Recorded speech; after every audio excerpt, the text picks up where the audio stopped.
Imamo tudi en kratek video na TikToku, ki je lih na temo keramičarstva, ki sem mislim, razlagal, kako ga je težko najdete. Sem videl to. In sem bil ful vesel, da evo, zdaj smo najdeli keramičarja, sicer ne za polagati, se za pogovarjati. Kako je tvoja pot vodila do tega, da si sploh prestal v keramičarstvu, pa če se vrneva do srednje šole? Kako je bil Žiga v srednji šoli? Ja, bolj po Balin. Po Balin? Ja. Hodil sem na gradbeno, jaz nisem nikoli pisarniški tip.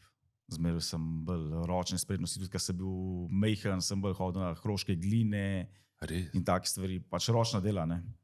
Tu nikoli nisem mogel biti primeren, bil sem malo hiperaktiven. Pa se je tako odvil, delal sem v skladiščih, delal sem fizična dela, sicer ne prvo očetu, mami, ampak tako bližji sorodniki. In sem to začel.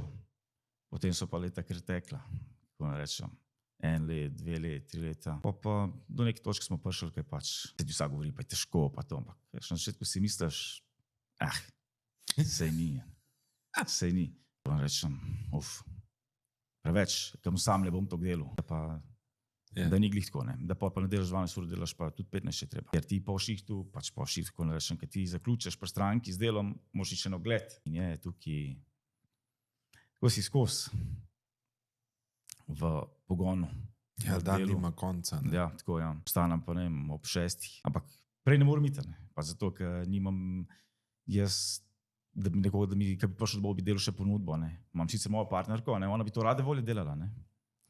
Ampak ne gre, ker mi, naprimer, ti že imaš nek okviren cenik za keramiko, koliko so roke. Ampak ti moraš zmer videti nek objekt. Neka mansarda, kopalnica ne more biti isto polaganje kot neka kocka. Zato moraš biti sam.